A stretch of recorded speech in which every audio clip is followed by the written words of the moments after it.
আসসালামু আলাইকুম। আপনারা কেমন আছেন? আশা করি ভালো আছেন। আরও একটি নতুন সকালের লং ভিডিও নিয়ে আসলাম। আপনারা ভিডিওটা পুরো সময় জুড়ে আমার সাথে থাকবেন।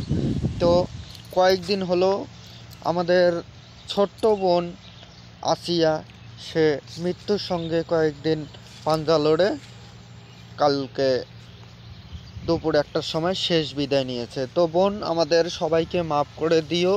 তো তোমার সুষ্ঠু বিচার, তুমি বেঁচে থাকাতে তোমার সুষ্ঠু বিচার আমরা করতে পারি নাই।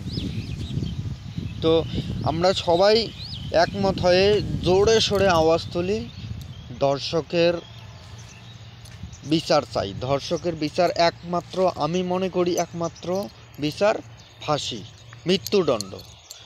আপনারা কি বলেন? আপনারা আমার সাথে যদি একমত হয়ে তোলেন, জোরে সোরে আওয়াজ তুলুন, ধর্ষকের বিচার চাই, ফাঁসি ফাঁসি ফাঁসি।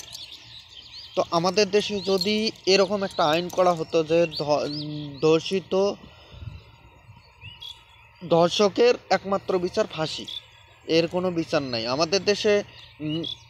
ধর্ষণ হলে ওই কিছু টাকা জরিমানা দিয়ে অথবা জেল হলে হলে কোর্টে উঠলে কিছু টাকা হলে ওটা রিলিজ পেয়ে যায়, টাকার বিনিময়ে তারা এসব করতে পারে।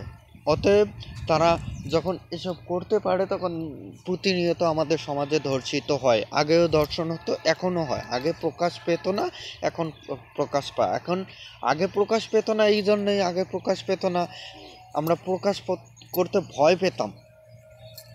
আগে প্রকাশ করতে ভয় পেতাম। অহরহ ঘটেছে এসব ঘটনা, আমাদের মা বোনদের উপর নির্যাতন হয়েছে, কিন্তু এখন প্রকাশ পাচ্ছে, কারণ এখন প্রকাশ করতে আর ভয় পাচ্ছে না তারা। তো এই যে ঘটনাটা ঘটছে আসিয়ার সঙ্গে, আমার ছোট বোনের সঙ্গে, 8 বছরের একটা মেয়ে, মেনে নেওয়ার মতো না। আমি আসলে কিভাবে এই কথাটা বলবো আর ভিডিওর টপিকটা কিভাবে দেব আপনারাই বলেন। মেনে নেওয়ার মতো না, আমার পক্ষে এটা আমি মেনে নিতে পারছি না। কালকে অনেকটা খারাপ লাগছে খবরটা শোনার পরে। যখন হাসপাতালে ছিল তখন শুনে এতটা খারাপ লাগে না, যখনই শুনছি মারা গিয়েছে তখন আর মানে নিজে কি বলবো ভাই, মানে লজ্জিত লাগে। আমরা খুবই লজ্জিত জাতি হিসেবে যে এমন একটি ঘটনা ঘটলো আমাদের বাংলাদেশে। আর এরকম আইন ব্যবস্থা হলে ভাই সম্ভব, যদি যখন দেখবেন ধর্ষিত মানে ধর্ষণকারীর উপযুক্ত শাস্তি ফাঁসি অথবা মৃত্যুদণ্ড হয়েছে, তখন দেখবেন ধর্ষণের সংখ্যা অনেকটাই কমে গিয়েছে, ধর্ষণ করতে তারা ভয় পাবে।